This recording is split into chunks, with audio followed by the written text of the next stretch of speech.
Hey everyone, good evening. Can you hear me okay?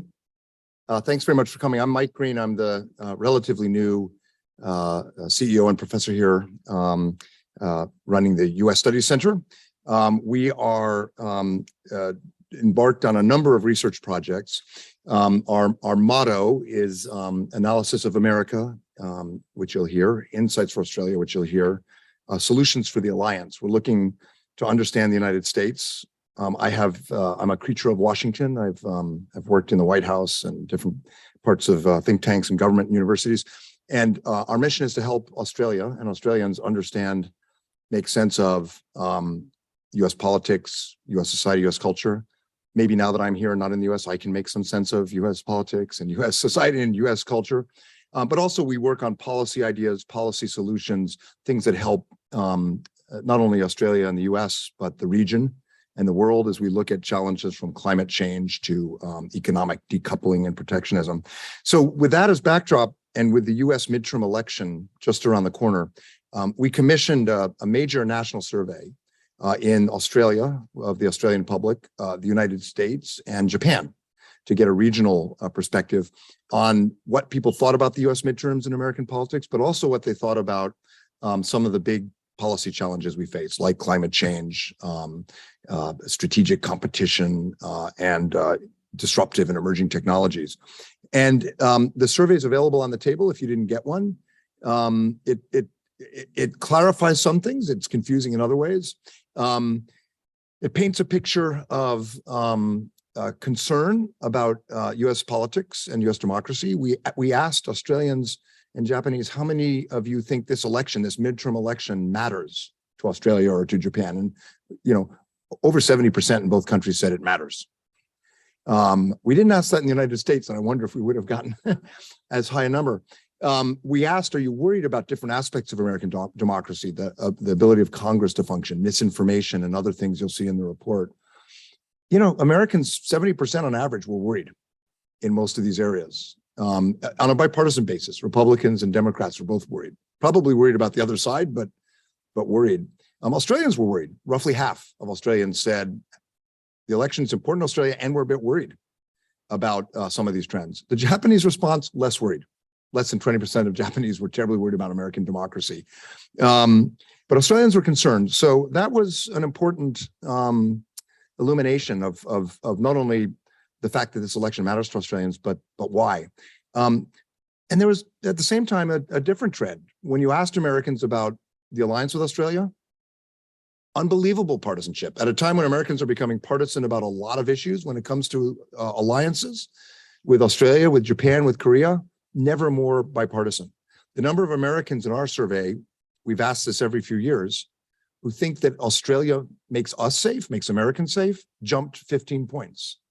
So there's, at the same time, you have the political polarization, you have this remarkable unity, really. And I saw it with members of Congress when I was in Washington. I left just a few months ago, around the alliance, around the importance of even economic engagement and trade, where American politics seem polarized, but most Americans, a large majority in both parties, think trade and economic opportunity is important. So it's a real mix. To help us make sense of the first part of this, you know, what's happening in American democracy, society, politics, we are very, very fortunate to have Jane Coaston from the New York Times. And Jane I've read Jane, but now that I've had a chance to hear her lecture about this in an Australian context, have been spellbound. She's the host of The Argument at the New York Times, and was a senior politics reporter at Vox, and has written for The Ringer, ESPN magazine, and other outlets. And she'll be in dialogue with our moderator for tonight, Annabel Crabb, well known to all of you, of course, ABC writer and presenter. She's covered Australian politics for 20 years as a news reporter and columnist. And she's the creator and presenter of Misrepresented, presenter and writer for this ABC-wide Australia Talks project, and co-host of the initial and 2021 return series of Tomorrow Tonight with Charlie Pickering. So dynamic duo. As Jane now knows, in Australia before, and we don't do this in the US, and we probably should, but before you do any event, we do what's called acknowledgement of nation, what the Canadians call First Nation. And in our case, I'd like to acknowledge the traditional owners of Australia. The University of Sydney stands on the land of the Gadigal people of the Eora Nation, and I pay my respects to their elders, past, present, and emerging.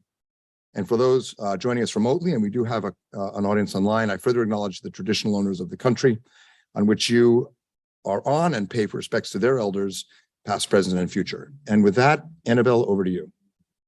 Thank you very much. I think we're hearing from Jane for a little bit before we get to have a chat, unless you'd like to go straight to chat. I actually think I would love to go straight to the conversation. I've often said that it's sort of like how the greatest meeting is a canceled meeting. Yeah. I think the best remarks are often the shortest remarks. So I'm actually more interested to hear what you have to ask and what we can talk about. I knew I immediately liked you, Jane. That is magnificent. Look at us slashing through the meetings that could have been an email straight away. Thank you for that introduction. And I also would like to acknowledge the Gadigal people of the great Eora Nation on whose lands we're meeting this evening, and a great big welcome to Jane, whose podcast I've been really enjoying, and it's a pleasure to meet you in person. So look, it's a tiny question to just sort of unfairly ask you to grapple with as we kick off this session. What the hell is going on right now? Thank you. First and foremost, thank you all so much for being here. Thank you to the United States Study Center for having me. Thank you to this marvelous country for having me. And I'm so excited to be able to be here again. It's been such a long time since folks have been able to travel and I felt comfortable doing so. And I'm so happy to be here. It's the happiest I've ever been in a plane for that long. And Jane's a New Zealander by marriage too. Yes, so. Yeah. And this time it didn't fly over a typhoon, which don't recommend. Thought I was going to die watching Goodfellas. So what the hell is happening? I think that what we are experiencing, one, there is this online meme that is a woman asking her son, why can't you just be normal? And the son just screams. And I feel as if that is what all of American politics has been for the past, I think some people would say since 2016, but I would actually argue in some ways it's been since about 2008, 2010.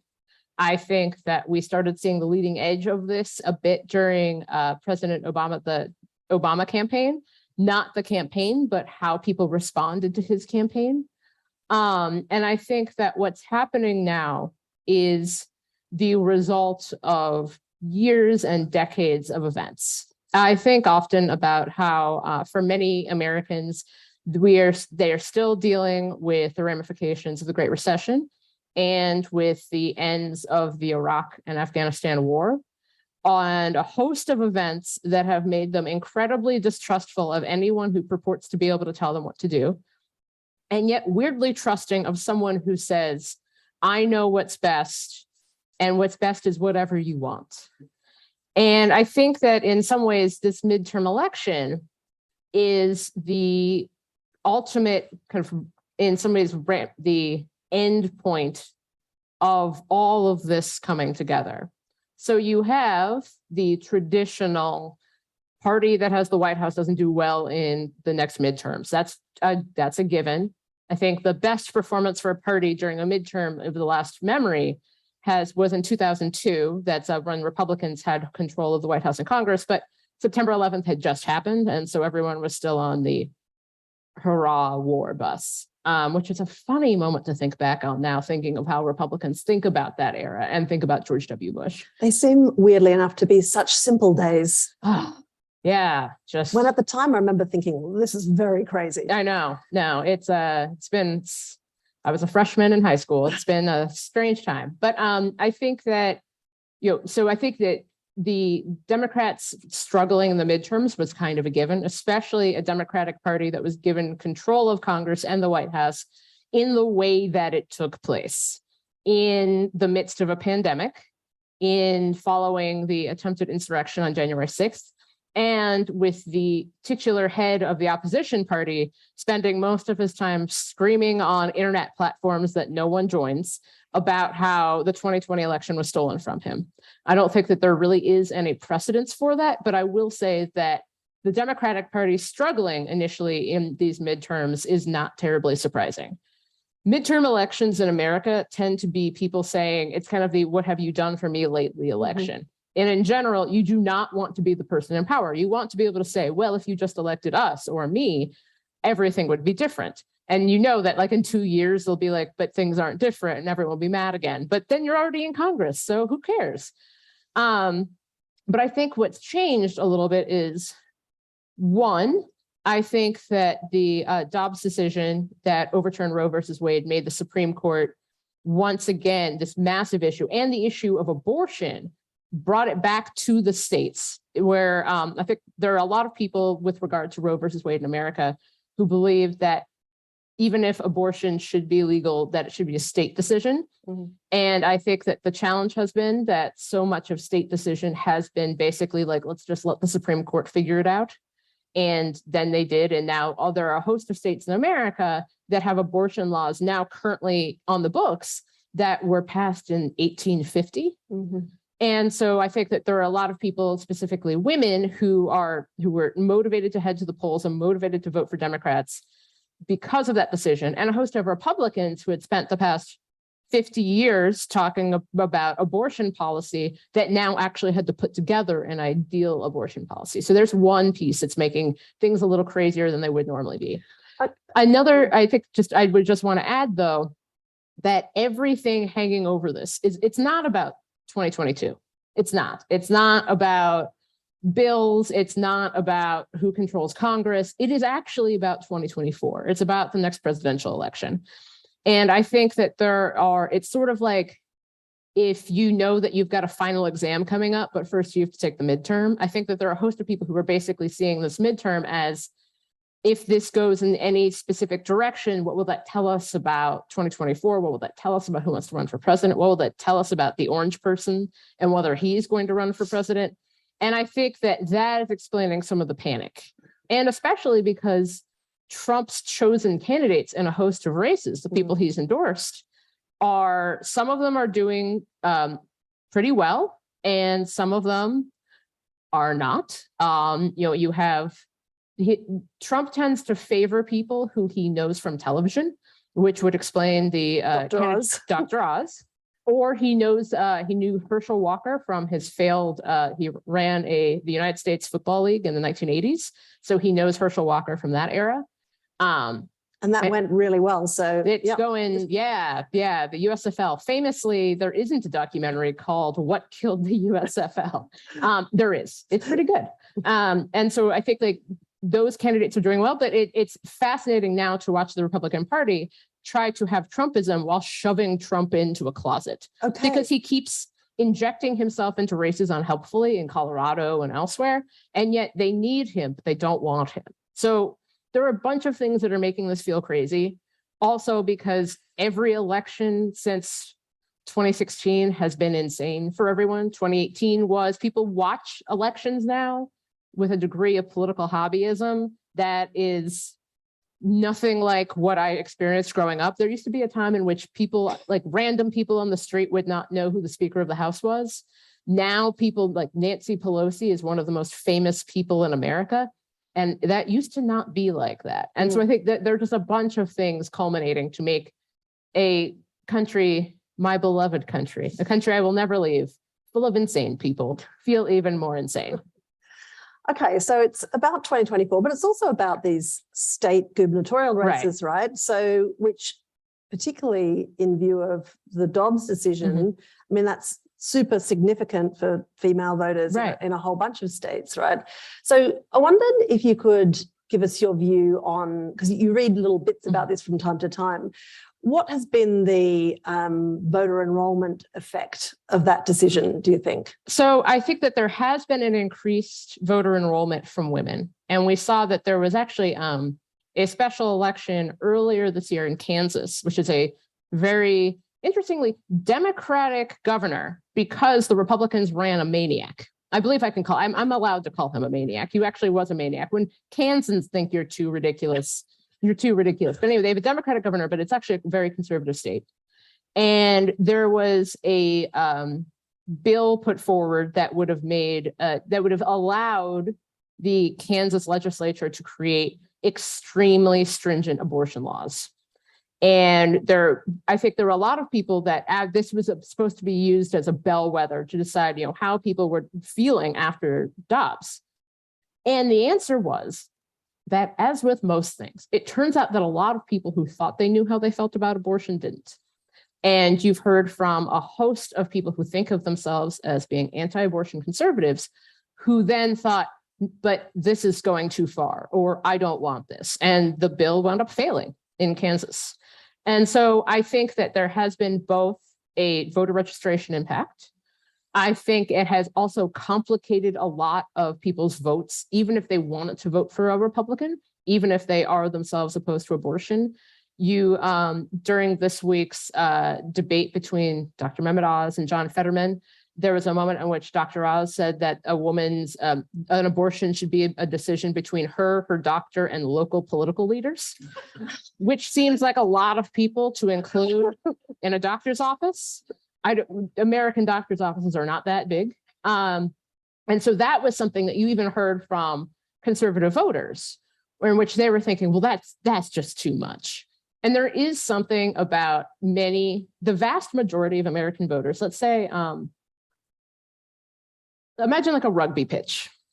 Between there's, either use the ends and which I can't remember what they're called. Yes, the ends. And the vast majority of Americans are somewhere in the middle. There are lots of people who are like, no exceptions, women who have abortions should be tried for murder. And there are lots of people who are like, abortions permitted all the time, forever, in every single way. And there aren't that many of either of those, but they tend to be very loud. One of the challenges of American politics is that the loudest people tend to be heard. And it's like social media. Yeah, it's like social media. Social media. Yeah, it is social media. It is news. You hear more about maniacs than you hear about the notably normal person.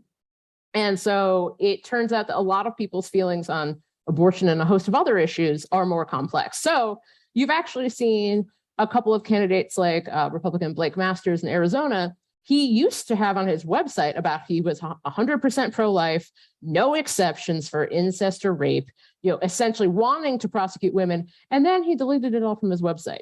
Mm-hmm. And then you've seen a host of candidates, especially once they get out of their primaries, once they defeat the other cast of characters in order to get the nomination for their party, where then they pivot to the general election.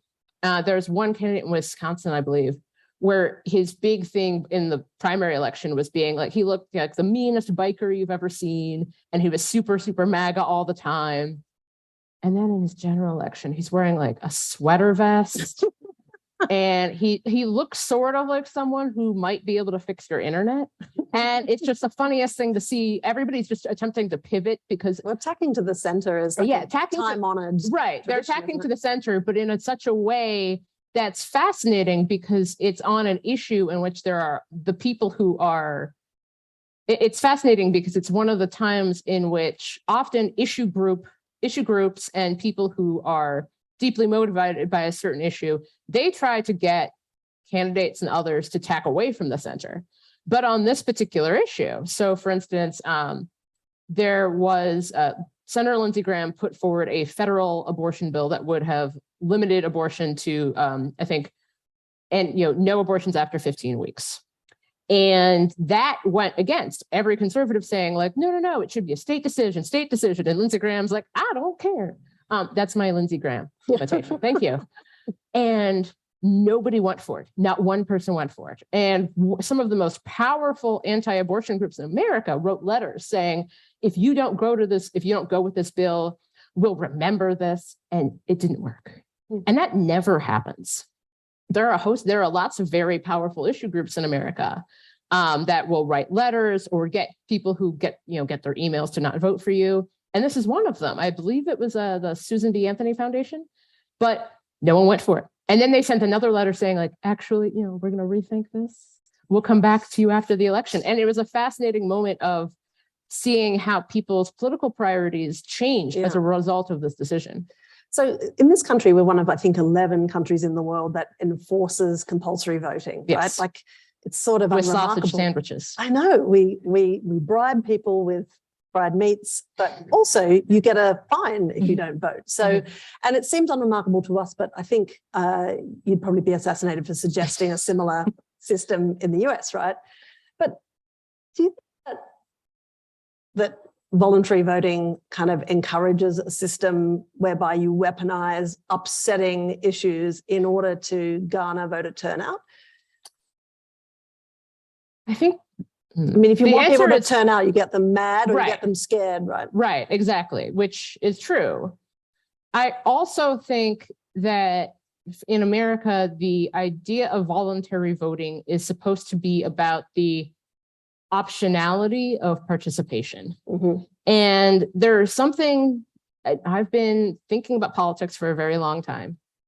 And there really, to me, is something kind of wonderful, not good, but wonderful about someone who decides that they will not participate. They will not take part in this. That someone who lets the waves of politics surround them and take them wherever they're going to go. And I think in America, especially, there are lots of people who feel as if even they know that they are being driven by either fear or desire. They know that. They know that they are being pushed and pulled to the polls by something.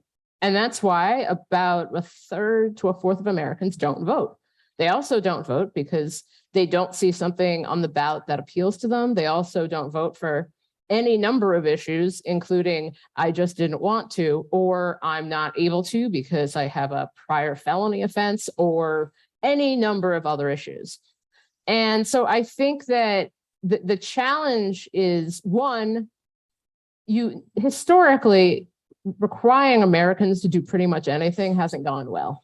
We're not good at that. Well, you have an amendment enjoining anyone who's unhappy to form a well-organized militia and Yes. rise up, which always seemed sort of excessive to me. Yeah, well, we are really weird. And I think that that's something also because compulsory voting, because of how federalism works in America, it would be, would you have compulsory voting for every mayoral election or for local, for instance, there are Absolutely elections. not. No. Yeah, for, every local election, every state level election, every federal election, like the number of elections there are people who all they do is track different elections around the country. And they are the most miserable people in America. And so I think that for a lot of people, there is this degree of participation in the electoral system being a decision that they can make, being something. I remember that in 2012, I had moved to DC in 2010, and I lived in DC is a historically Black city.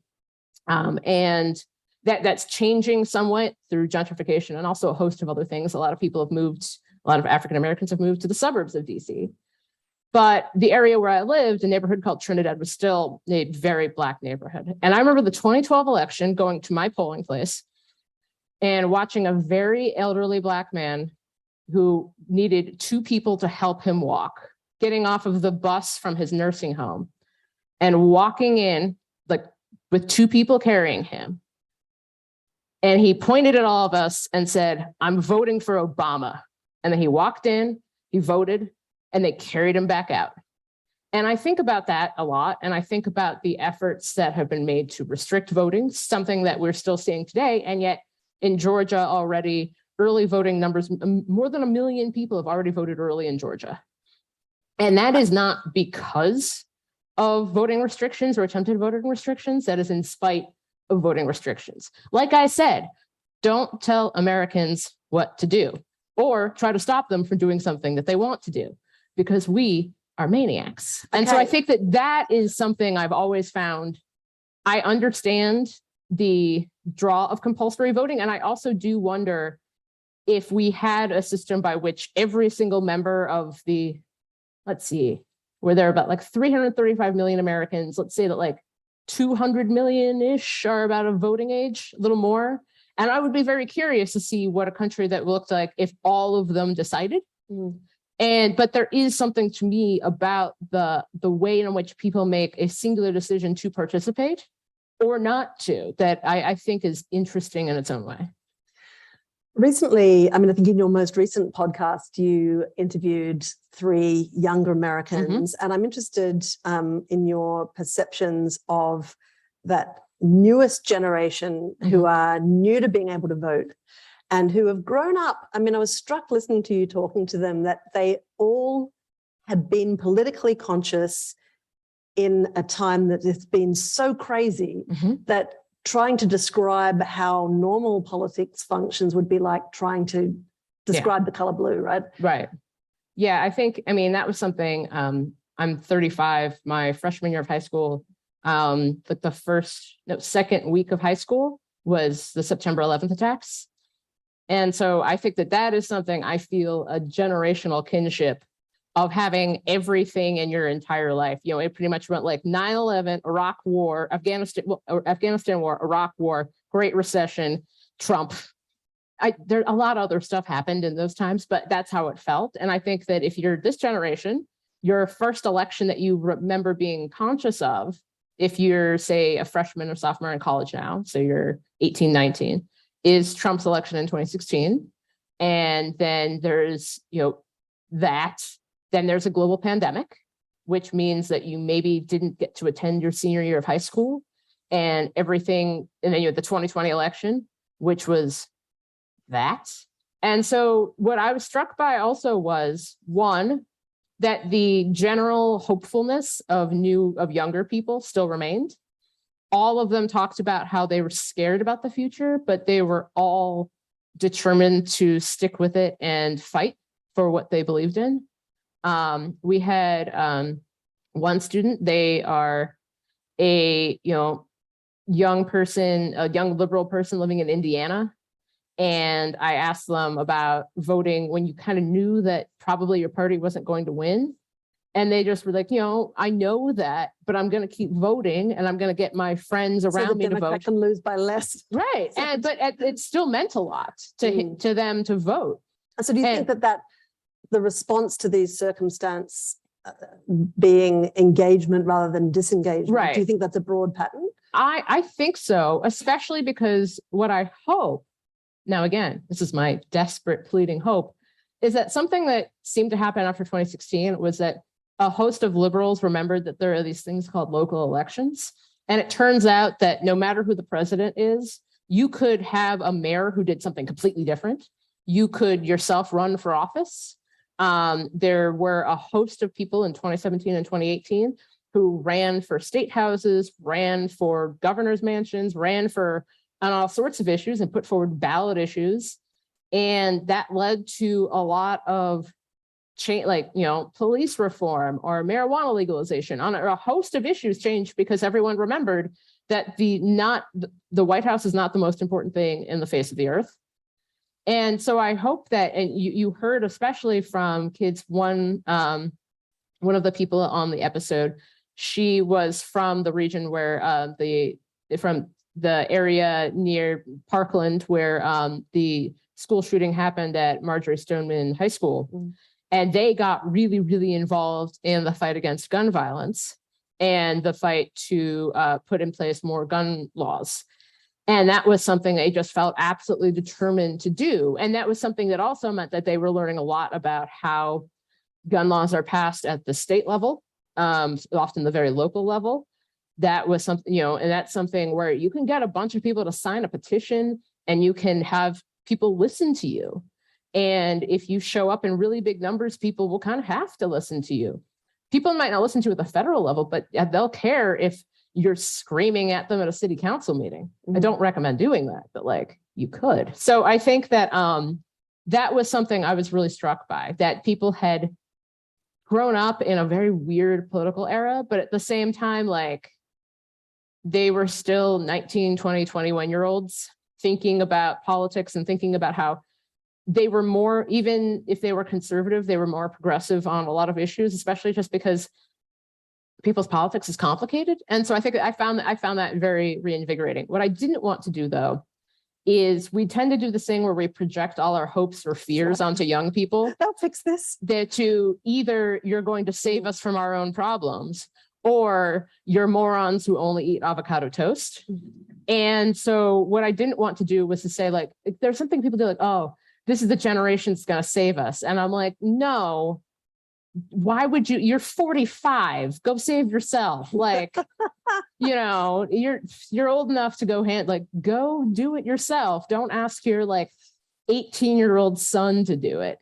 And so I think that, I remember that from being kind of my first presidential election was Obama in 2008. And the way people talked about millennials as either dumb, entitled morons, or you're going to save us from everything. And it's always somebody who's like at the time, someone my age being like, oh, you do it. And it really does feel sometimes like if you have, if there's a dragon coming at you and then you ask the youngest generation get in front of you, like, you'll save us. Well, and I never wanted to do that. Well, that doesn't seem to have caught on to the extent that any millennials have really been elected to. Not yet. Yeah, I think right? that's been something, the gerontocracy remains. Right.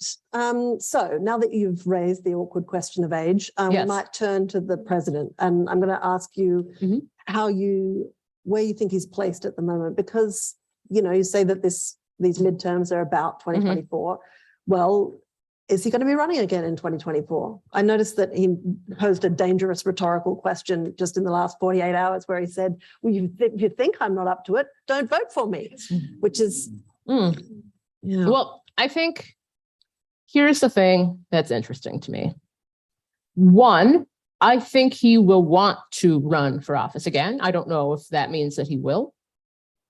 Two, I think that if Donald Trump runs for office again, Joe Biden will win again. And it will be the funniest thing in the entire world to me personally. Not like because you base that assumption. Because Donald Trump lost the 2020 presidential election to a man who he accused of campaigning out of his basement. He still lost because it turns out that nothing gets people, all kinds of people, to the polls more than how much they hate Donald Trump. The number of people that's actually, it's been a fascinating issue for Democrats because there are a host of people who started voting for Democrats only because they hated Donald Trump. And then they're confused. They're like, but why are Democrats kind of more like Mitt Romney? Wasn't Mitt Romney so nice? And Democrats are like, what are you talking about? No. But I think that the degree to which Donald Trump lives in a world in which it is, November 2nd, 2020 for all the time, he's kind of like is it Miss Havisham who just spends all her entire life in her wedding dress? That's him. Just imagine that. Just think about that. With the cake. Yeah, the whole thing. And so I think that for him, the 2024 presidential run would be about 2020. And I think that for many people voting, they would be thinking, well, it turns out it's a very different time. It's 2024. I don't know if Joe Biden is going to run again. I think that that will be a decision in which I am going to guess that he will be urged not to do so. Because, for the same reason that I think it's probably best that the America's political left has newer representation than Bernie Sanders, who is a very nice person in his early 80s. And, I like a great many people who are in the early 80s, but also, it's cool if you're like 50. It's funny, though, because you see a bunch of Republicans getting very excited about Ron DeSantis, governor of Florida. Very excited. They're DeSantisizing about Ron DeSantis. Yes, thank you. Very good. It's terrible. That was awful. But when you look at the polling, he still loses to Trump. He still does.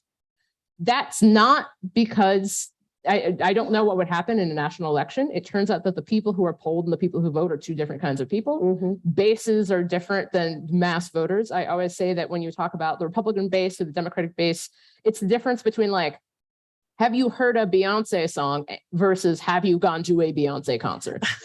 But I do think that if Biden runs again, I don't know if he will. I think he will be urged against it, but what do I know? I do think that Donald Trump, even if he were indicted, would attempt to do so, even if every Republican laid down in front of him to stop him, which they would. Republicans, would they? Yes. Republican leadership, I cannot tell you that Mitch McConnell would lie down in front of a train if they told him this train, if this train goes past, Donald Trump will run again. because I think that they But recognize not that sentiment doesn't necessarily extend across all likely candidates, right? I think they would all. It's interesting to me that Donald Trump won one election. He's basically like James Buchanan. He's that, like, they're one-term president. I cannot think I'd need to go back, but I cannot think of another one-term president that seems to have this like weird hold over people. This idea that if in 2016, there were 17 Republicans running for office. And there's this idea that he just like out charismaed all of them and defeated them. That's not what happened. What happened is that everyone was like, ignore him, yell at Ted Cruz, which I get it, very tempting. So, people were like focused on Jeb Bush or Ted Cruz or any of the John Kasich. Wow, this takes me back. And so a lot of people just and then Donald Trump was just there. He was, Huffington Post they said for like the first 18 months of the election, they referred to him. They were like, we will only list him in the entertainment section because his candidacy, it's not real. It's not real. No one took him seriously. Who was it that wrote or said after the 2016 election that journalists took Trump literally, but not seriously? Yes, and that voters is took him seriously, but not literally. Who was it? Yeah. Okay. She's a conservative writer. And I think that you would now be seeing a Republican Party. And you see this even from former Republican Party stalwarts like Paul Ryan, who no one listens to Paul Ryan about anything anymore, but he's still around. He works at he's at the American Enterprise Institute in Washington. And he's done interviews this week saying, if we nominate Trump again, we will lose. He drags down candidates. He is not effective in the same way because in 2016, you didn't know what you were going to get. In 2020, you knew you were going to get a guy yelling about beautiful boaters and talking about tax cuts. And so I think that I think is the ultimate challenge, though, for Joe Biden, is because he knows I already beat this guy. I still outpoll this guy. So even if Joe Biden, I don't think he should run again, I can understand the temptation of being like, why not? Okay, so if not Joe Biden, then who? Oh man. So there are lots of people out there. I think that we saw. This is 2 years away. So there are lots of people out there. It's kind of like very broad. No, it is. No, I'm just thinking because you could basically thinking through the candidates who were running in the primary in 2015, 2016. I think that if I had to pick potential dark horse candidates, I think Colorado's governor, Jared Polis, who is a popular blue state governor, who also is libertarian leaning enough that Republicans are kind of like, he's fine. I think that if I don't make predictions on anything, I would guess that someone is probably talking to him about making another run. I think that you would probably see some of the same people who ran in 2015, 2016 try it again. I also think that presidential runs tend to be devastating to people who attempt them. It is very difficult to do. And we also saw that there were a lot, because of the presidential nomination process, which is bananas in America. It's all these things that they're like, well, we've done it, everybody had to go to New Hampshire in 1910. I'm like, no, I don't care. Because of that process, there tend to be candidates that seem like really good ideas. And then you get to South Carolina and then it's like, actually, this is a terrible idea. Elizabeth Warren should drop out of the race.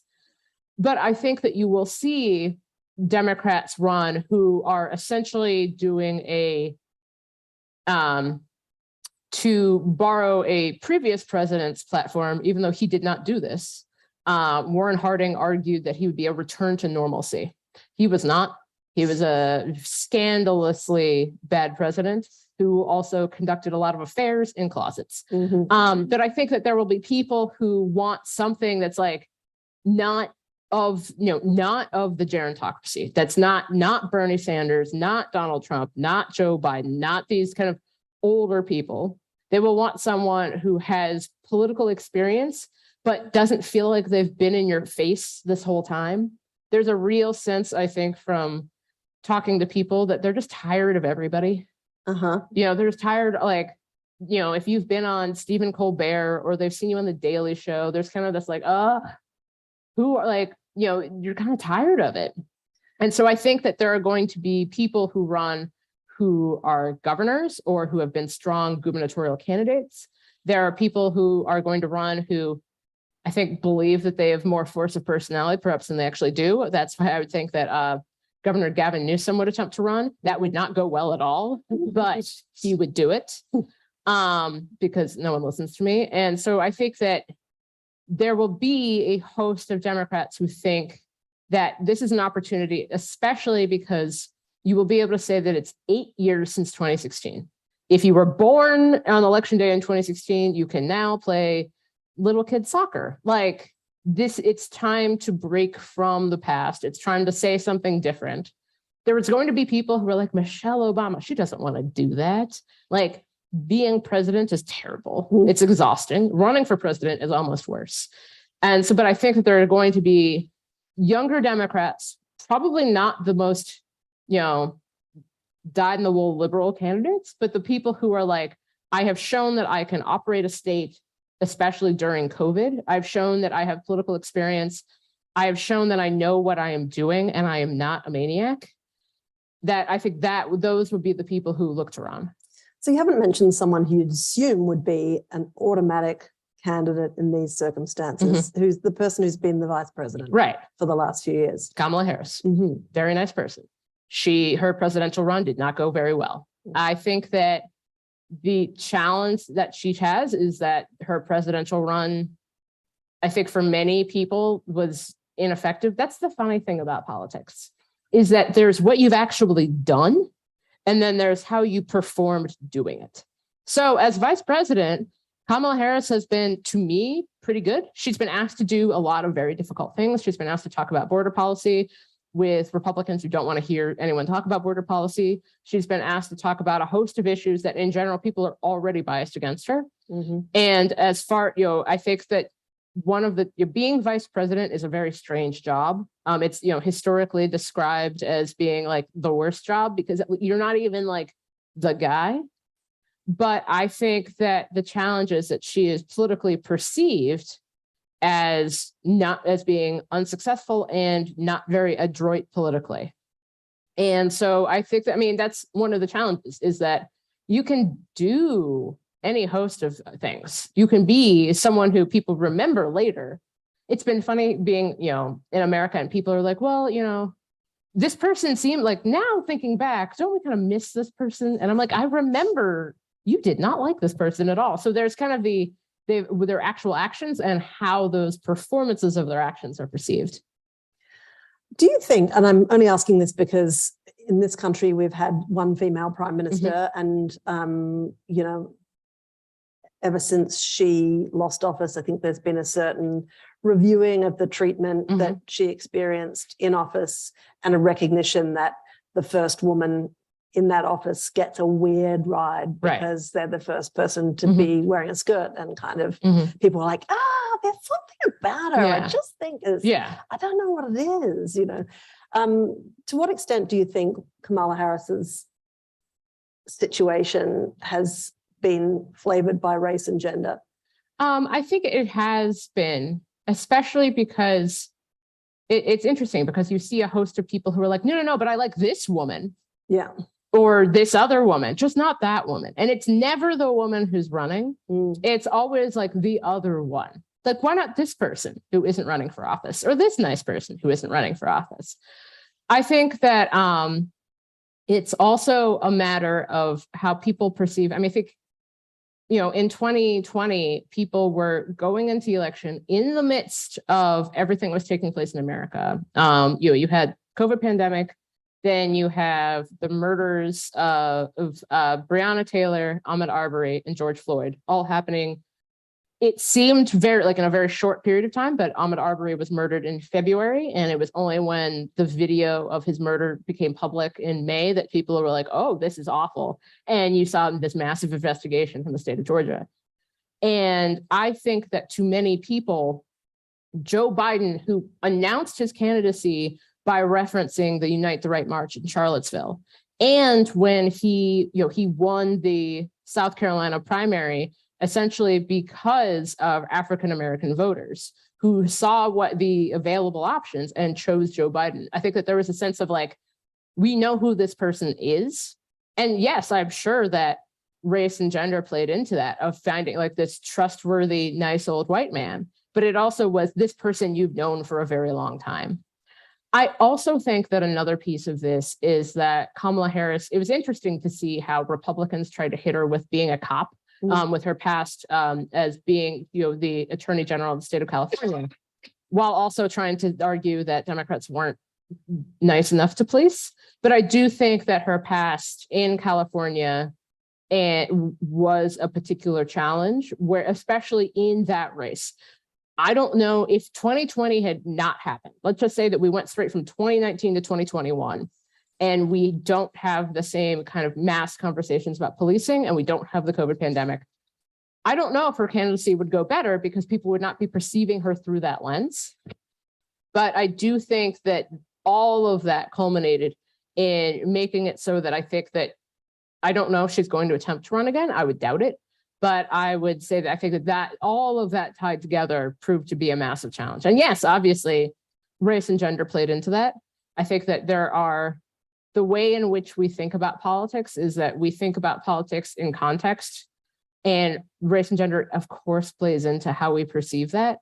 But I think that also the context of her past work, the race, and what it looked like in 2020, all of that played in.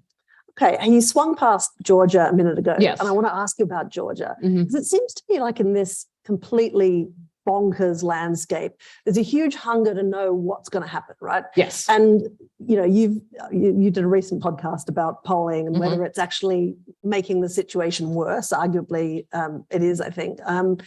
But it's this hunger to get some sort of certainty as to what's going to happen, right? And a lot of people seem to really, Democrats seem to gather around, what happened in Georgia, what happened with Stacey Abrams, as this sort of shining example of how it is indeed possible to flip red states. To what extent do you think that is kind of assuming this Arthurian legend status? Right. I think setting people up for disappointment. I think it is setting people up for disappointment. But in a couple of, it's complicated. So with regard to Stacey Abrams, she's not going to win the governor's mansion, but I still can't believe that, sorry to interrupt, that in 2018, she was the first Black woman to be selected to run as a gubernatorial candidate by either major party. Right. That is crazy. Yeah. I think that it's also interesting because so much of that is not about the selection. It's the idea that like how the selection would be perceived. It has taken so long for people to understand that having non-white candidates is not inherently going to turn off large swaths of the electorate, which I think is a fascinating thing that politicians tend to do, which is that you tend to assume that the people voting for you are worse people than they actually are. Right, it's like the UK where they're afraid to organise a prime minister that didn't go to Eton. Right, you couldn't have that. Yeah, I don't think you're allowed to be prime minister if you didn't go to Oxford. But I think the challenge is that the story of Stacey Abrams is that she would have won or should have won, and then she didn't win, but she basically sort of did win.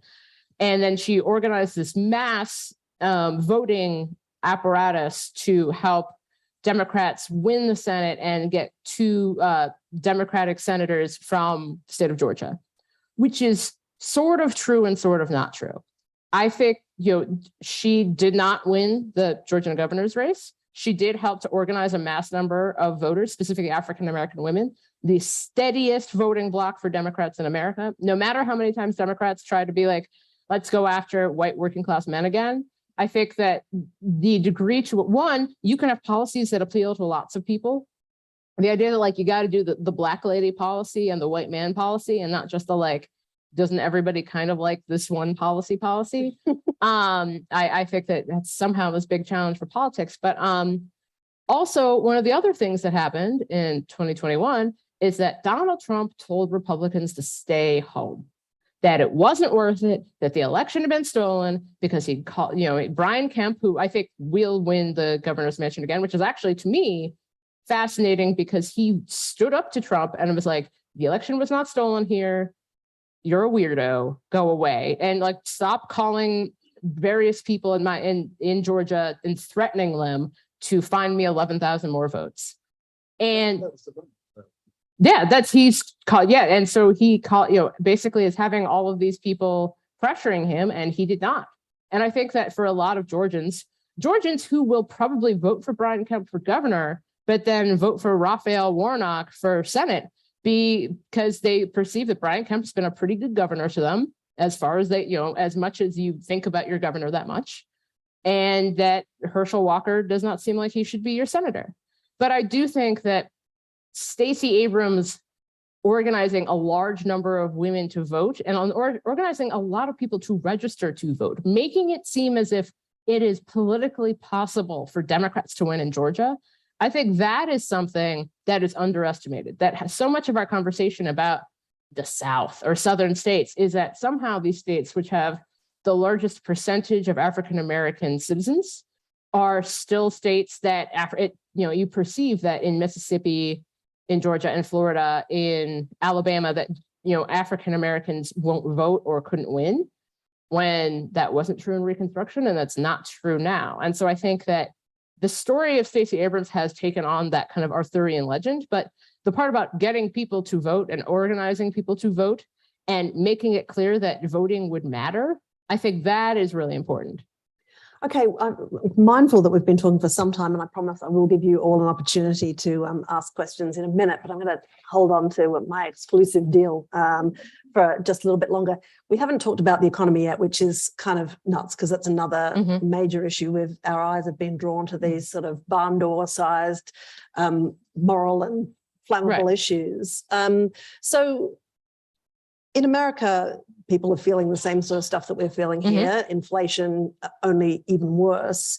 So how does that change federal voting sentiment right now?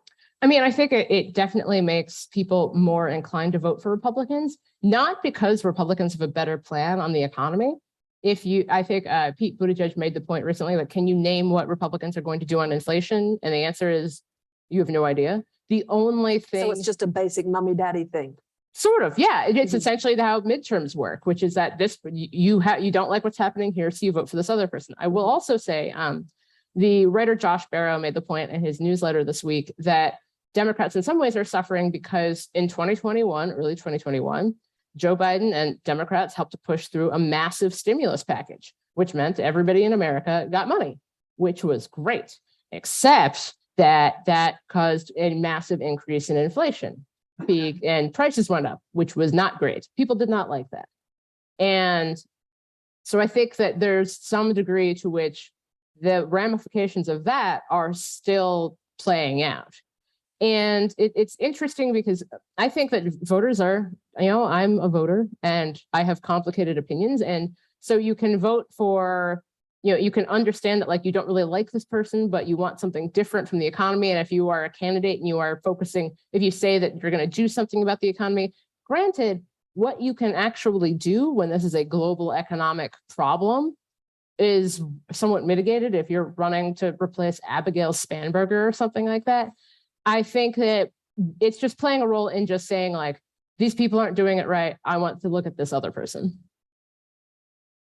Jane, one of the things that I really admire about your writing and your broadcasting is that you have an ear for everyone. You are happy to listen to opinions of people with whom I assume you disagree, because you certainly can't agree with all of them. And if you have a look at some of the findings in this report released today, there is this huge multilateral suspicion and distrust of them over there, right? Like, it's hard to establish a kind of a national square where an adult discussion is had among people who agree with the parameters of the debate. Now, is that at an irreparable level now, do you think, in America? No. I think one of the things, if you spend a lot of time studying American history, and I'm sure Jackie has heard this point multiple times now, is that American history is a long, sordid tale of Americans hating other Americans a lot. Like, just a lot. States attempting to go to war with other states, as happened during the Civil War. Granted, that was over the most important moral question of that era of slavery. The federal government briefly entertained going to war against the state of Utah. That was due to the small issue of polygamy as practiced by the Church of Latter-day Saints then, but they were prepared to send in troops. And then the Latter-day Saints said, actually, we don't do that anymore, never mind. But there is this kind of, I think that one of the things about America that I think if you spend a lot of time traveling across America, is a general, you understand, there are people like my dad, I grew up in Ohio, and my dad's never been on an airplane. And he's a very learned person who was a librarian and spends most of his time watching Formula One and the Tour de France. But his life is basically Southern Ohio and Northern Kentucky. And he doesn't really need to go anywhere else. And you can find millions of people like that in America who basically are like, I went to Maine once. That was pretty great. And that's as much traveling as you need to do because America is massive and there's so many different kinds of places and so many different kinds of people, and most of them don't agree with each other. That's why, I don't live in Ohio anymore because I did not agree with being in Ohio, and I moved to Washington, D.C., and I agreed with living in Washington, D.C.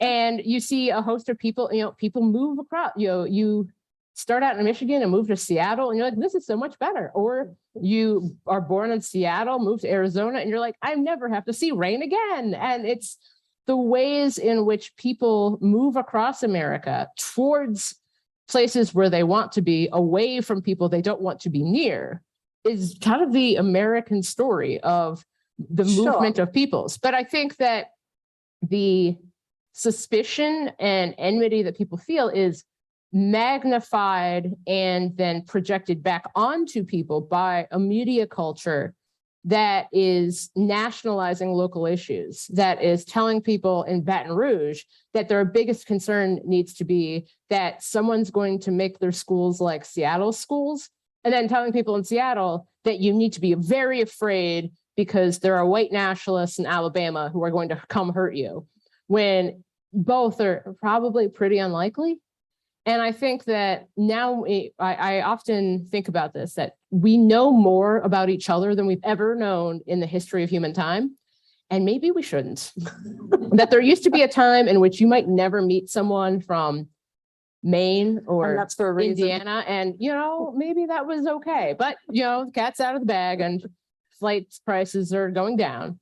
So I think, though, that the distrust of the other, it also comes from not just hate. It's not just, oh, I don't like them. It's that you're afraid that they already don't like you, that they will do something to you because obviously they must hate you too.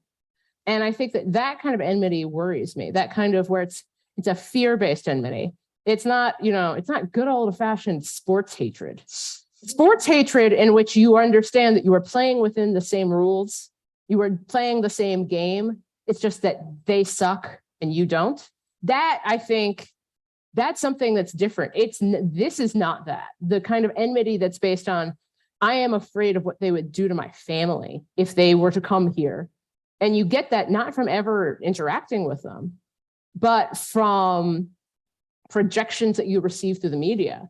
And the stories I hear from people whose parents, for example, are big time MAGA people, and they are absolutely convinced that their liberal children are, pedophiles or evil or something like that. And they are telling them this. And you're just thinking like, do you ever want to see your grandkids again? Because you're not going to.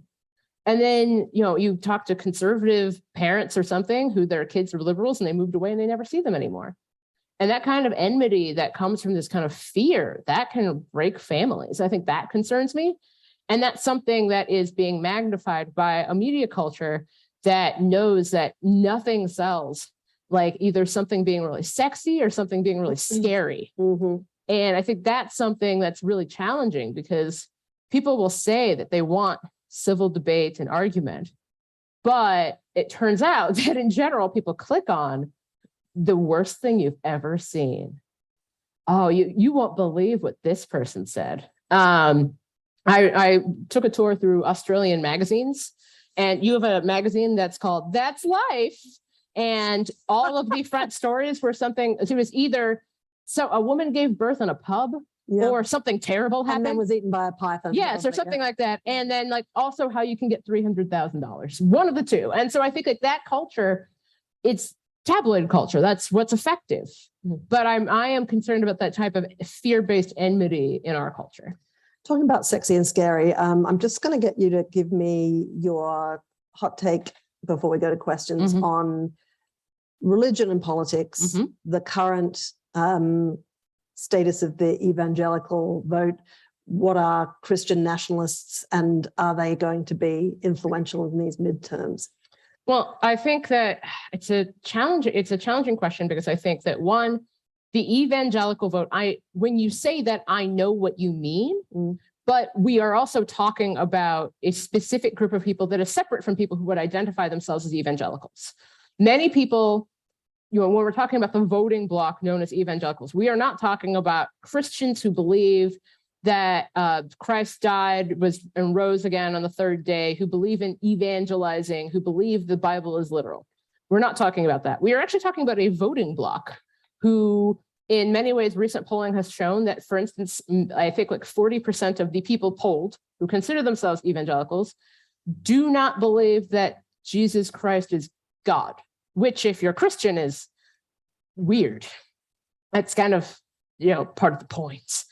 And so I think that the concerns about Christian nationalism, and especially the way that people are defining it's not Christian at all. It has nothing to do with that. It's nationalism. It's a specific type of nationalism. It is a nationalism that is about pushing others out. It has nothing to do with adhering to any sort of Christian doctrine. Notably, like several of the people who announced that they are Christian nationalists are all in the midst of divorces, which it's not really what you're technically supposed to do. Though I was raised Catholic, I don't know. They probably don't think that I'm Christian either. But I think that's a new form of nationalism. And I think that one of the other challenges that in America, and I think in a lot of other places, America is a much more religious place, I think, than Australia and New Zealand. And people seem to view that in many ways as sort of like, ooh, look at them over there. And I think that for many Americans who are religious, but who are also multifaceted, who go to church, my mom is Catholic, but she's like liberation theology, Dorothy Day, standing up for the Zapatistas Catholic. And you have a lot of people who are like that. I think that the rise of liberal Christians, and I think they have something to say about how their religion is being personified, especially, with the real fervent rise of anti-Semitic rhetoric in how people are talking about religion in America. You see a lot of people who aren't Jewish and people who are Jewish standing up against it. And so I think that something that tends to how people talk sometimes about religion in America is that if America were less religious, people would be more sane. But what I have generally found is that when some Americans become less religious, they find something else. And what that is QAnon. What that is something that can fill a cultural and community vacuum. Because keep in mind that for many people, religion is not just what you believe, it's what you go do. It's where you go on Sundays, and then afterwards, you go to parish council meetings, and then afterwards that you might have dinner with your church friends. And I think for a lot of people, that community base that a church can provide, that I remember my church in DC during some of the Black Lives Matter protests, my church was opening up its doors to people who'd gotten tear gassed, and they were helping people put milk in their eyes to get the tear gas out. And that's been the role. And, you think about African-American churches in America. Martin Luther King was a pastor. Raphael Warnock is a pastor at that same church. And so I think that the ways in which religion can be wielded in America, I think can be so vicious and so ugly and so scary. But I also think that the ways in which many religious people want to take that back, want to say that, like, this is not me, this is not what I want, this is not, I refuse to let you take this. I am not letting Marjorie Taylor Greene determine what my faith looks like. I think that that's been something that I've been hearing from a lot of Christians about, as someone who is a Christian. I think that that's something that people are looking to a religious legacy and a faith legacy and saying like, this is not what we want. This is not who we are. And they are also looking at the people who define themselves as being Christian nationalists and noticing like, what about them is Christian in any way, except how much they seem to hate non-Christians. We keep returning to this theme, don't we, that that you tell Americans what to do at their peril. And I think it really contributes to an incredibly surprising set of results across these midterms, right? I'm going to open up to questions now because I sense that there's an impatience to get involved. That we've got. Yeah, come on, you're well credentialed. Why don't you kick us off? You remember that Nat quote that I couldn't remember. Thank you for that, Annabel. Jane, I was just wondering how there has been a debate within America about critical race theory and how it's taught in schools.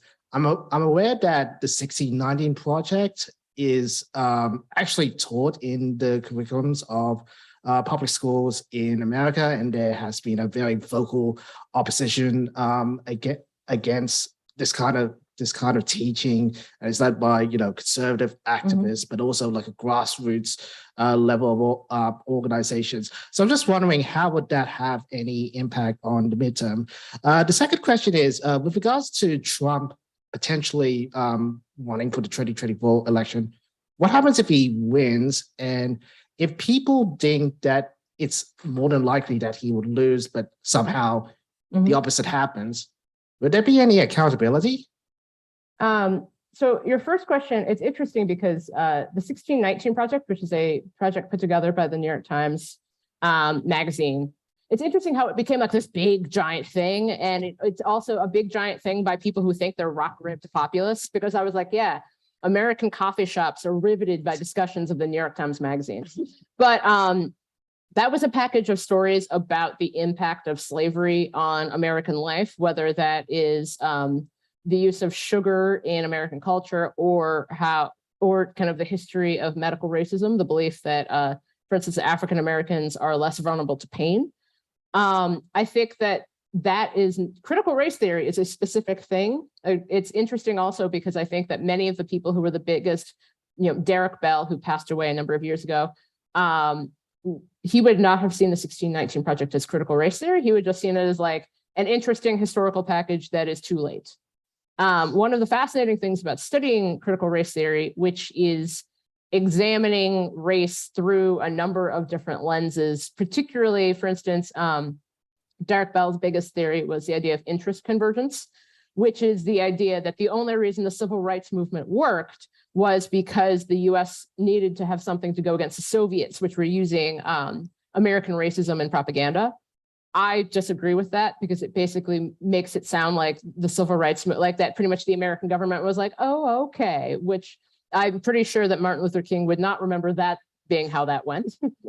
And I think that the challenge has also been that for the debate over critical race theory was very early 2020. And by this point, I think that there are a host of people who purported to be very mad about it, who have totally forgotten about it. And especially critical race theory has kind of acquired its own set of quotation marks. Yes, because especially because I think that the number of people who've actually engaged with Richard Delgado is very low. I do think that and with regard to the 1619 Project being in public schools, it's not public schools are local. So for instance, the public schools of Cincinnati will have a different curriculum than the public schools of Louisville, Kentucky. And the number of districts that are actually using it as a teaching material, I think is comparatively low. I think that there are a couple that asked for it, but I don't know how many currently are using it. But I think that the challenge has been that there have been a lot of, I think, hackneyed efforts to teach anti-racism in American schools, mostly because, well, no, it's because how people want to talk about race and racism versus what would be a good idea to talk about race and racism are two very different things. So, for example, there are these really complicated, like, how to think about race or how to talk about race, but it's always taught by someone who wants $20,000 to come and talk to your teachers about it, which I should do that for much cheaper. And I think that is I think it's a challenge because I think that there are lots of people who want to have conversations about race. There's always somebody in America who's like, we're going to finally have a conversation about race, but no one knows what the conversation is. And I think that for a host of people, there is a real yearning to hear more about the stories of African Americans and, you know, and included in that history. I think so often the history in America is pretty much like slavery, and then something happened, and then Jim Crow, and then wave your hands around, and then Martin Luther King saved us, yay! And then it's over now. And I think that there were a lot of people who were like, well, that's just not true. And then I think that there were some people who had this idea of America as like and I think Derek Bell, the critical race theorist, had this idea of America as a inherently unredeemable racist society, which I also don't agree with, because I think that people tend to be redeemable over generations. People are better. I think that the comedian Chris Rock weirdly said that, if I quote him, that this is the best generation of white people who have ever existed in America. Best one. And you think about it and you just think about like the number, you know, acceptance of interracial marriage, acceptance of mixed race people. Like you see that how people are thinking about race has changed over time. I think that for some reason, creating teaching materials about race and the history of race in America appears to be incredibly challenging. As to your second question about whether Trump, what would happen if Trump won? Oh, I have absolutely no idea. I think, though, that based on the number of people who voted against him in 2020, because the thing about 2016 is that Trump positioned himself as this tabula rasa, where you could project onto him whatever you wanted. You'll remember that a colleague of mine defined him as a dove, and that then he also said he was going to bomb the shit out of everyone. And then he said he was going to provide healthcare for everyone. And he basically promised all of these things. But he was still someone who most people knew through television for being a famous rich person. Like he was still the guy in Home Alone 2. And in 2020, he's not that. And in 2024, he's even more not that. He is someone who, as far as you know, has spent the last 4 years screaming about Mitch McConnell's wife in racist terms on a social network that no one uses. So I think that for me, it would be a matter of all of that changing very quickly, which if this were a different person other than the Donald Trump who exists, it's like how people used to do that. Like, this is the day he finally became president. Sort of like, this is the day my poodle finally stopped doing that thing I hate with the socks. But like, they didn't. And so I think that for him to win in 2024 would take a series of machinations that I personally find kind of difficult to imagine, specifically because I think it would require him to be a different person than who he actually is. I think that what we've seen, he has not, you know, there used to be people, you know, people who went to his rallies in 2016 and they were like, you kind of see how you could be into this. Like there was something about it that you're like, oh, this is kind of entertaining. And those same people now are going to the rallies he's having now. Then they're like, I have no idea what he's talking about. Like it's so far apart from what everyday Americans are interested in. And it is so much towards a base that will never say no to him, that I think that he's more removed from American society in a funny way than he was even in 2020. I think we had another question. Lisa's got a question. Is there any risk with candidates, say in Arizona, running for Secretary of State, for example, for election deniers though? So I think that is a concern. I think that is something, especially because you have The this. question was, just for the benefit of those listening in, the question was, what about people running for Secretary of State positions and so on, like in Arizona, who are election deniers? I think that is a big concern. But what'll interest me is whether or not their election denialism is, for Trump, it's very focused on the specific 2020 election. And it's interesting because many of the election deniers who have gotten into office since that has happened, notably, they don't deny their own election. Of course not. But it's whether or not you believe whether you have a strict definition of election denialism or a loose definition of election denialism. Donald Trump is a very strict one. He genuinely believes that he will be physically returned to the White House. He was saying this in August of like last year, saying that he was going to this was all literally going to be, they were going to overturn the 2020 election. We were going to go like, whoop, and we're going to go backwards, and it was all going to be changed. There is a very strict definition of it. The election denialists now, who kind of, they do the thing of like, well, there were questions. There were questions about the 2020 election. Now, granted, there were questions that they raised. So it'd be like if I said that like, oh, there were questions at this event, and there were questions that you asked me.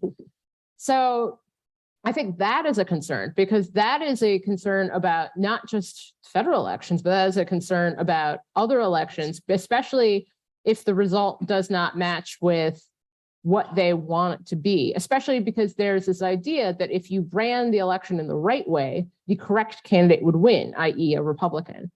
And I think, though, that one of the other things, though, is that occasionally we forget that people, Arizona is currently a state with 2 Democratic senators, and no matter what you think of Kyrsten Sinema, still technically a Democratic senator.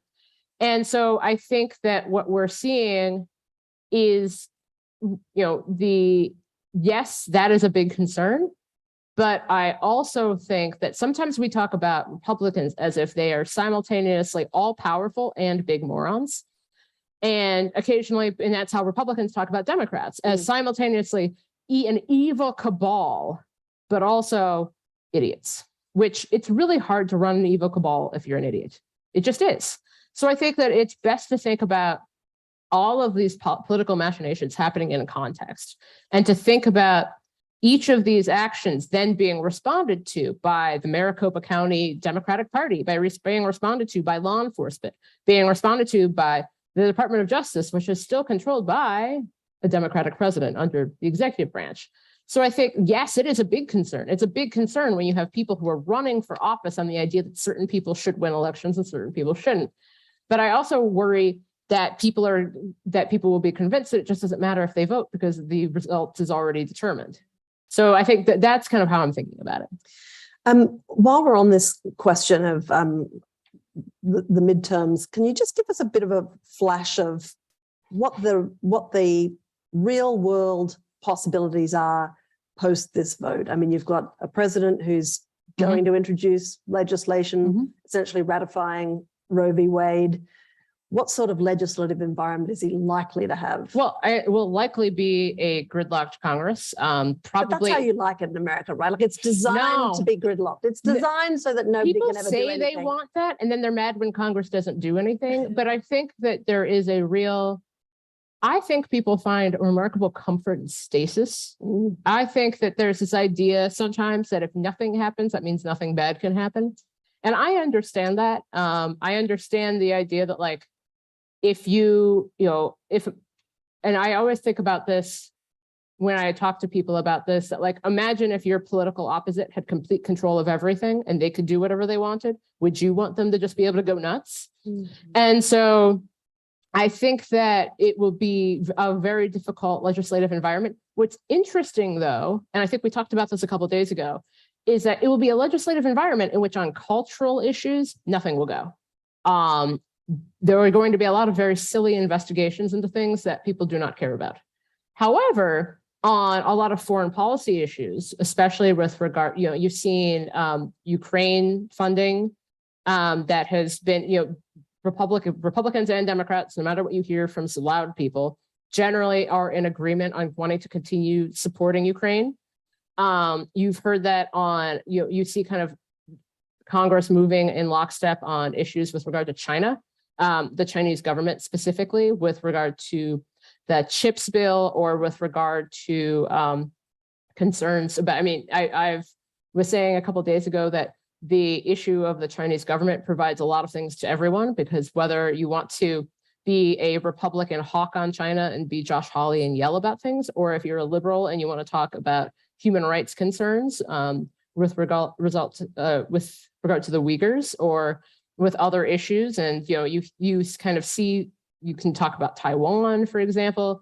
So I think that it's going to be a foreign policy emerging as the consensus area. It's the funniest thing in the world, because it tends to be for many Americans the issue where it's not impacting them directly, except on one, they have eyes. They can see that what's taking place in Ukraine is terrible. And that is why the occasionally weirdo people who try to offer, kind of anti-Ukraine sentiment, largely try to say that the images that you're seeing are not real when they are.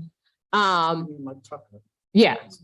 And let's keep in mind that Tucker Carlson's show gets like 3.3 million viewers a night. It is it's the most popular political talk show in America. It gets the exact same ratings as reruns of The Big Bang Theory. That's a very good show, though. I mean, in its defense. Wow, we are about to have some civil disagreement here. And so I think that I've never seen it. So I think that sometimes I think we do this thing in American media and also of I think there's this belief that it's Fox News doing it that's driving everybody insane, or it's CNN doing it, but it's like actually cable news shows don't get that many viewers. Like, do you know what the most watched programs in America are? One, whatever the NFL does. Like Sunday night football, Monday night football, Thursday night football, even on Amazon Prime, even though it's terrible games, more watched than anything else. Two, college football. My alma mater, the University of Michigan, is playing Michigan State University on Saturday and Saturday night, and that will be probably watched by 9 to 11 million people, most of which obviously did not attend either of those universities. The games between Alabama and Tennessee, big, giant, massive, amazing game, that got like 10 million viewers. And these are universities. And way down the list is like Jake Tapper show or even Tucker Carlson. And so I think that for so many people, like we have this idea that their politics are being kind of fed to them by television, when no, like television is seeing what people are watching and giving them more of it. And then it's this weird feedback loop. But I think that it's just really interesting to see how all of these machinations are working together and then thinking about like what that means for our politics. And so after the election, you will have a very contested Congress, but foreign policy, an issue that in general, you really can't get people, support for the Iraq war stayed pretty steady until about 2005, 2006. Yeah, there were millions of people who marched against the Iraq war in the United States.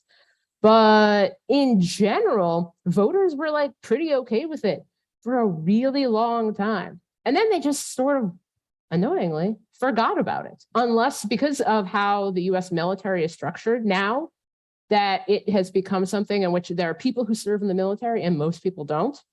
And that's why, people talk about military families. It's a different thing. It's very much a separate sphere, which is very strange. But I think that, unless the US sends forces to Ukraine, you might see a change in attitude. But I think that there are people who understand that this country has been invaded wrongfully by, a government that appears to wish its elimination and the elimination of those people. And Americans generally are like, seems bad, don't like it, send them money. We will we want to send them more money and more weapons. We have a lot of weapons and we would like them to have some. And then on issues, I think that foreign policy will be something that, because most people in general are pretty supportive of being active in the world. I think that was something that there was a moment under Trump in which people decided that Americans were isolationist, but historically, Americans are isolationist after periods in which they feel as if their involvement has gone too far. Isolationism came in the 1920s after the First World War. Isolationism came, I think, after kind of the drawdown of the Iraq and Afghanistan war, a funny drawdown that everyone wanted, but everybody hated. And I think that now people are understanding that the world is a complex place and the United States has the most powerful military in the world, and they want it to be available to do things that the American people like, and more importantly, to stand athwart forces that the American people do not like. So I think that's going to be a weird unifier You will hear, it's more interesting to hear about Tulsi Gabbard or any host of people who are against that. I understand it's way more interesting, but that is not in general representative of how most voters think. It's not to say that we don't need to have more conversations about diplomacy and that we don't want to be pushed into something. I just think that if you're talking to average voters, you know, you see people in America who have "I stand with Ukraine" signs outside their house. We are fast. Oh God, there's hundreds of questions. Like you were next, I believe, sir, and we'll get to as many of the rest of you as you possibly can in the 3 minutes. It's 7:27. Okay. Simple cool. yes, no answer would be great. Sorry. Simple yes, no question would be great. Oh, okay. Joking. That's really tough for me. Very hard. Okay. Firstly, Firstly, yes. Firstly. Okay, you have one question. One. Okay. All One right. only. All right. It's really Do you want to think about it? We'll take no. It's fine. January 6th, Yeah. we see Mitch McConnell do an interesting speech in the Senate. Mhm. Kevin McCarthy also made statements. Yep. Everybody pretends that didn't happen, but it did. A few days later, we see Kevin go down and kiss the ring. Yeah, The moment fell apart. Second impeachment, yeah, nothing happened Right. really. Critical juncture. Mitch has talked about Senate quality candidates, Yep. and we have the likes of a form of Herschel Yes. Walker. Thank you. And then we have candidates like Lauren Boebert, one Yeah. of my favorites, Christian nationalist, talking about the separation of church and state in the most bizarre way. yes. What is Um, your question? Now, my question is, it seems that the GOP primaries are still beholden to essentially kissing the ring and getting the Trump endorsement. Mhm. So it's become Trumpism, not Trump as a candidate, as Right. you explained in detail and on Wednesday night. Your question. Yes. So my question is, how do you get away to a more third party status like we've seen in Australia, where instead of having the loony part of the GOP elect crazy candidates, is the result that we're going to see in the midterms more favorable for the Democrats if they elect a swag of loony right-wing Lauren Boebert, Marjorie Taylor Greene, the candidates across the board? They come into Congress, make lots of noise and No. look Okay. ridiculous. No, bad. No, very bad. You should not give crazy people power in order to send a message or to heighten the contradictions or to do anything that is going to hurt people. Let's keep in mind that all of these people would be representing actual human beings. Marjorie Taylor Greene has an actual district. They do not like her, but they can't get rid of her due to gerrymandering. So no, very bad. I would say Trump always occasionally threatens to start a third party. No one has attempted really to do that. I mean, there are multiple parties, but no one's really done that since the Bull Moose Party and Teddy Roosevelt, and that didn't work either. I'm so Green sorry. shirt. Can we ask one more question? One green shirt person, and Yes, then we that's are it. done. Oh my goodness. Okay, no Sorry, pressure. I was just going to ask, could you speak to the extent of the January 6th hearings and the effect that would have on the midterms? I think it will have I think Democrats want it to have more of an effect. Republicans want it to have less of an effect. I think it will have an effect because there are certain Republican candidates who are basically running on 2020 stuff. And even though other Republicans are like, please don't, I think we'll have, it's not good that there are a lot of people. I think it will not be as helpful for Democrats as they want it to be. I also think that people aren't just going to forget about it like Republicans want them to. It's not obviously top of mind for lots of voters, but Republicans always are like, oh, people care about kitchen table issues. And then they move around to being like, and that's why we need to eliminate Section 230 of the Communications Decency Act. And I'm like, what? So the answer is it will not be as helpful as Democrats want it to be. It will not be as forgotten as Republicans want it to be.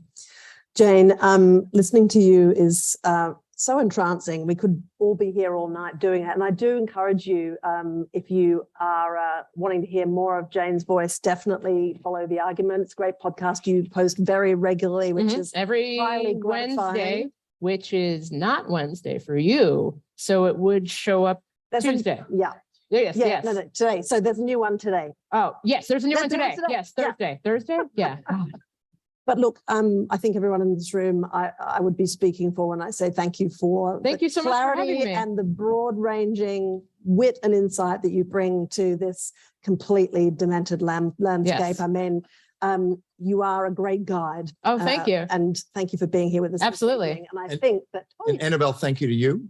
Massively done. As you said, what makes Jane's podcast writing so remarkable is that she has an ear for everyone. So even my politically divided family, where we have everybody from Sanders to Trump supporters, all agrees that Jane Coaston's onto something. So please listen to the podcast, and not just tonight, but going forward. And Annabelle and Jane, thanks so much. Pick up a survey if you didn't on the way out. They're on the table. It captures this dichotomy that you're hearing about, the sort of insanity of polarized politics.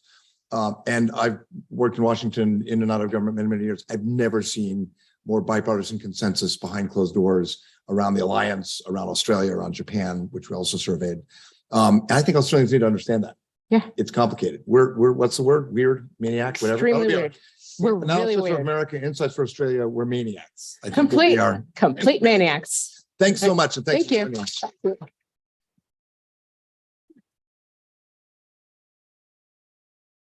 all right.